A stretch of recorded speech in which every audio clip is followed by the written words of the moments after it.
Baruch chapter 3 and verse 8. Behold, we are yet this day in our captivity, where thou hast scattered us for a reproach and a curse, to be subject to payments according to all the iniquities of our fathers, which departed from the Lord our God. Shalom, brothers and sisters. This is your brother Hawayala. I want to give all praises and glory to Yahweh, Ba'asham, Yahawashi, Yahweh being the name of the Heavenly Father, who sits on the throne, the creator of heaven and earth, along with his son, Yahawashi, one and only begotten, according to the scriptures, that was also to come through the line of David, according to the promises that were made unto him.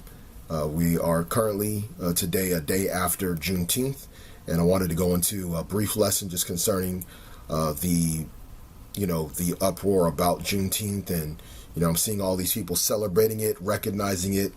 As we do know, this is something that if you're from Texas, born and raised, this is something that was observed every year. We had Juneteenth festivals, and as you know, according to the story, that after the so-called Emancipation Proclamation was made by Abraham Lincoln, that many people were still kept in actual, chattel slavery on plantations until they received the message. The last group of those were pretty much in Texas on June 19th, 1865, and henceforth the reason why they call for a Juneteenth national holiday, as some people are calling for to be recognized nationally when we're still in captivity. So what are we celebrating? Here it is, the day after. You still can be, tossed into prison and be used as, free labor. You can still be killed, executed unjustly by the state and not receive any justice. So what are we celebrating? Is the thing that I don't understand with our people, but we know the Most High has blinded the bulk of our people to not understand what it is that they're dealing with today, and even the fact that we are still in captivity, so there's nothing to celebrate. So I'm going to go ahead and read this. This is actually within walking distance from my house. This is actually a cemetery. This is called the Imperial Prison Farm Cemetery, and I'm going to go ahead and read it and kind of go briefly into some of this history that I know about as well. So it says, prior to the Civil War, this rich river bottom land was known for its cotton, corn, and sugarcane crops, and sugar mill owners struggled to work the fields and mill. And the reason why they struggled is because of the Juneteenth. All right, so Juneteenth came around. Our forefathers, our people that were in captivity during that time, that were freed in Texas, were no longer needing to work the plantations. But guess what? Esau had something else in play, all right, known as the 13th Amendment, all right, that was, I think, later ratified towards the end of 1865 to ensure that it can be enforced in the various northern and southern states as well, which we'll read once I finish up this paragraph. In 1878, landowners L.A. Ellis and E.H. Cunningham negotiated a lease with the state of Texas to open a private prison leasing convicts for labor. 5 years later, the state gained control over the prison and inmates.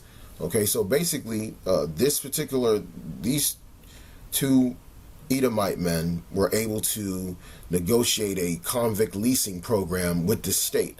That the state will then provide them people that were criminalized, arrested, and being punished for a crime to serve out convict labor, which is basically forced labor. Okay, and we'll actually go ahead and read that. And by the way, if y'all want to know where this is at, this is over in Sugar Land, Texas, right, which is right outside of Houston, and it's in a neighborhood known as Telfair. It's right off of the alternate 90 highway. So if you ever look this up, you can actually see it if you're in the Houston area. And people do visit this on a regular basis because they've read about the atrocities that occurred to our people.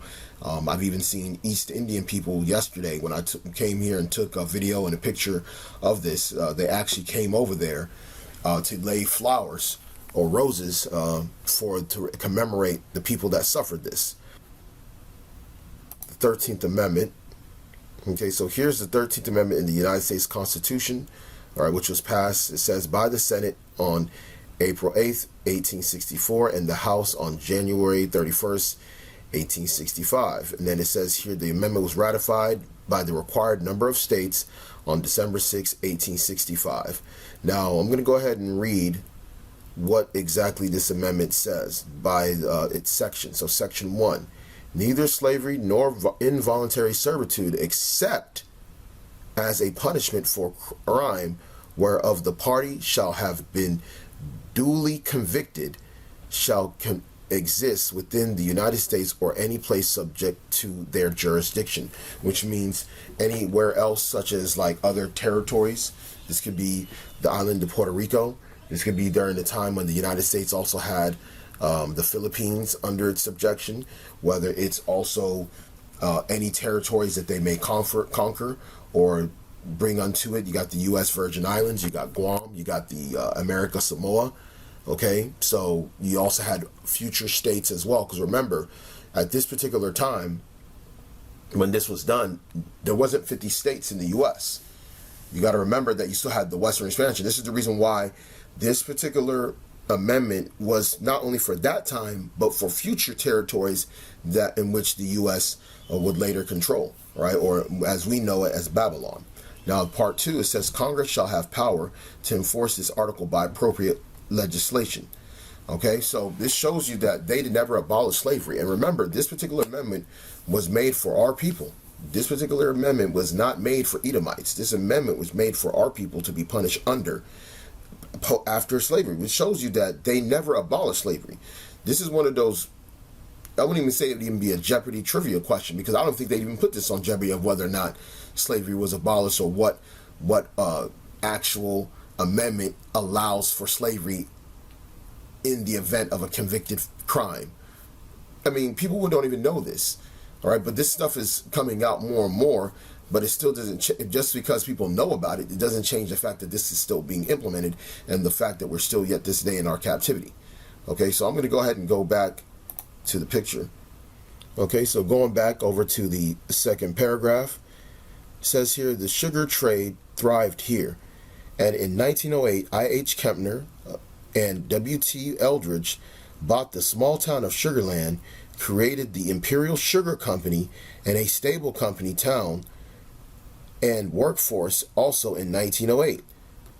So these two guys, they bought at the time what was known as Sugarland, okay, which was filled with basically fertile land for growing crops in cotton, corn, sugarcane. Many of this was basically just land that was built really to have our people work on, okay? And basically these guys did this as businessmen. They came and bought this. I believe I.H. Kempner, if I'm not mistaken, is actually originally from Galveston, which I believe that if you look at back then, the largest city actually in the state of Texas was Galveston, prior to a big major hurricane that wiped out much of the city. And then over time, Houston became the largest city in Texas. So this guy already came from money, owned land, and I believe had a plantation, or his family did, from the prior years. Now, by the way, I.H. Kempner is a so-called Jew. Okay, so for those of y'all that don't believe that these Amalekites didn't own plantations, if you want to stump one of these Jewish people, bring up I.H. Kempner and let them know that they also were owners of our people. In addition to doing the slave trade, they owned many of the ships and many of the insurance companies that insured the ships of our people that were being carted away as cargo across the Atlantic. Okay? Now, this I.H. Kempner in Sugarland has been honored by having his own street name, of course, and there's a high school named after him, which the high school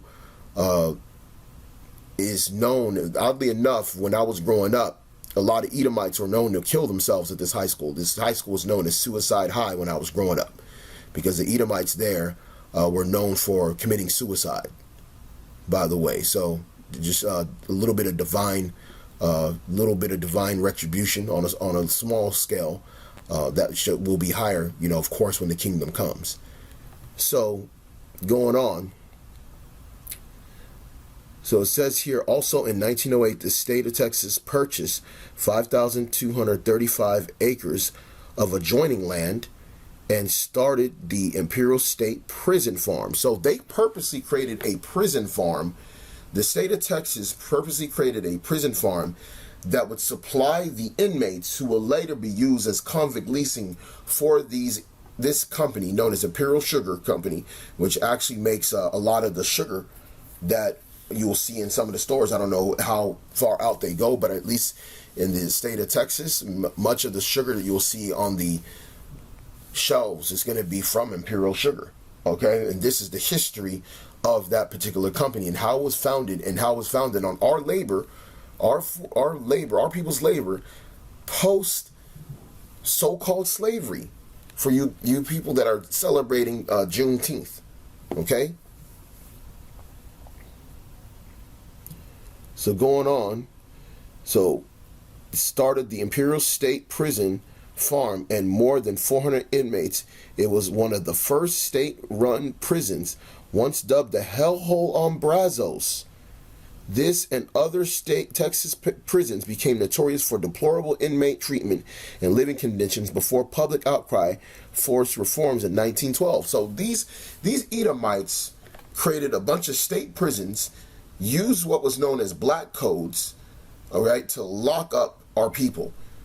Basically, they would just falsely accuse you of whatever, or they had things on the books that said if you were in this particular area after a certain time, or if you were found walking in front of a particular store, or heck, if you're just a so-called black man that we could just grab up, trump up charges on, and throw you as prison labor and work you to death. That's why it was called the Hellhole on Brazos to our people, not to them, where they would basically torture us, beat us to death, work us to death until our people died.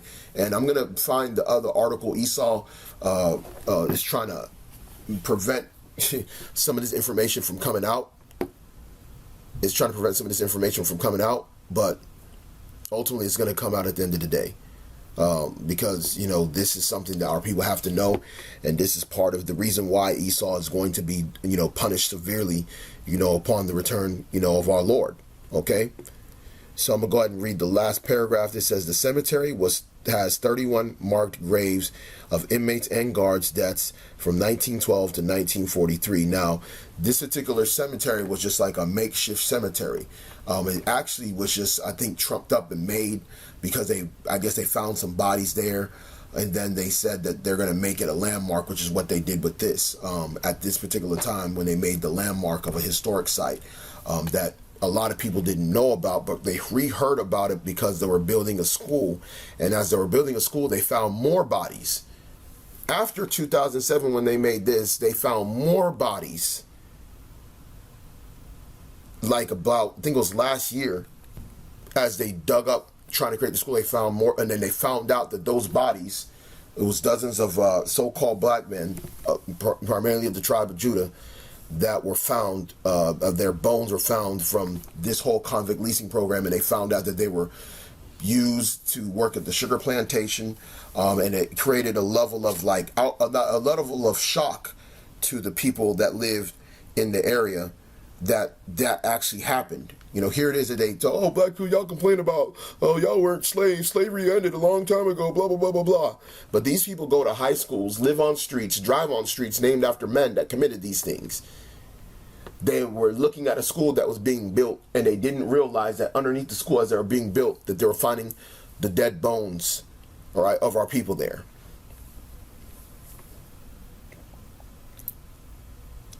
Some with graphic descriptions of their deaths. By the late 1940s, all Texas inmates were buried at the Huntsville Prison Unit, or prisoners' hometowns, later called the Central State Prison Farm and then Central Unit.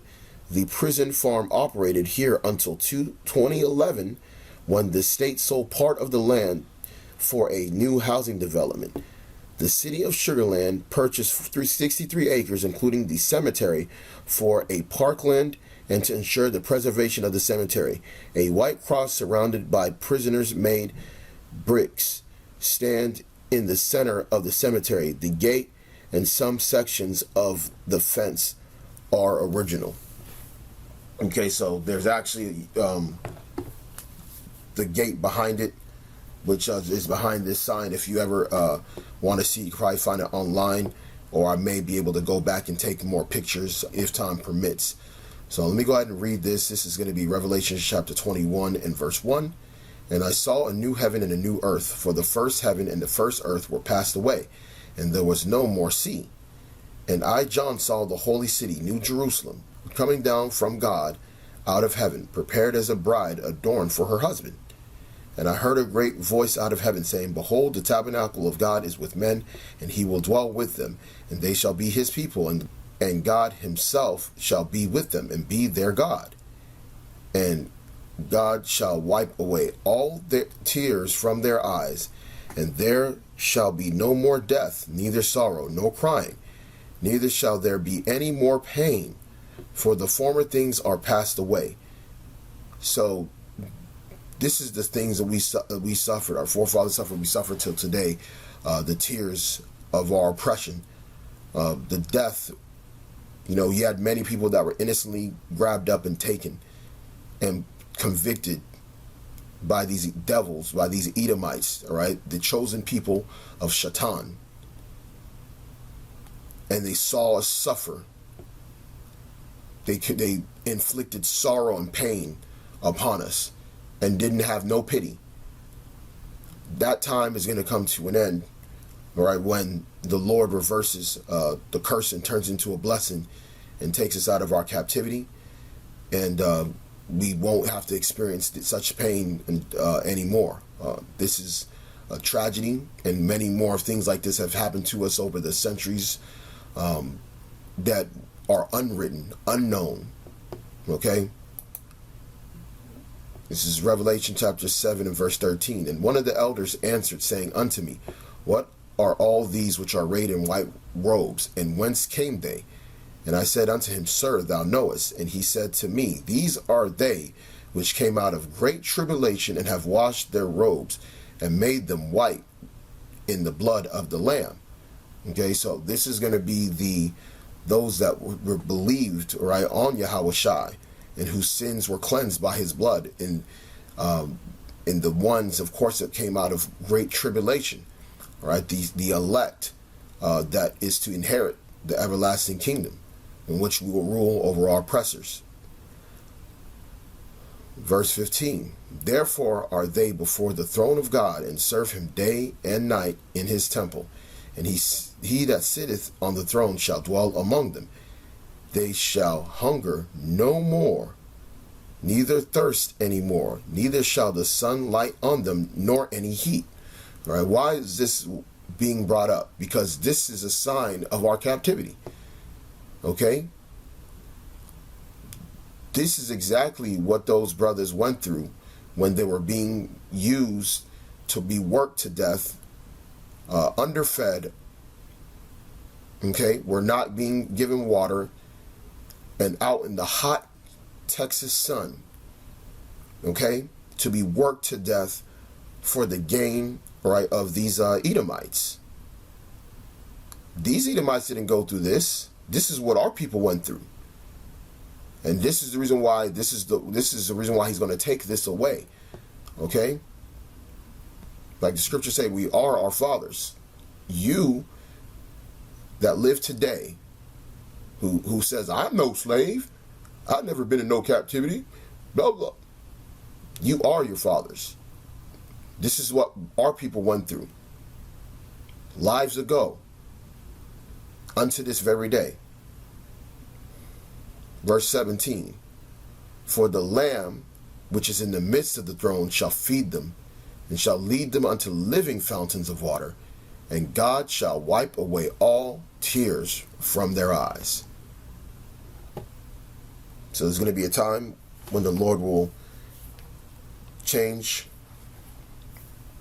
the times that are on this earth. Right now we're in the age of Edom, Esau, but the time of Jacob, also known as Israel, is to come, in which we'll suffer no more, and the Lord will wipe away all the tears from our eyes.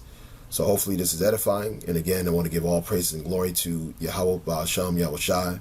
Peace, mercy, and blessings to the hopeful elect scattered throughout the four corners of the earth. Shalom.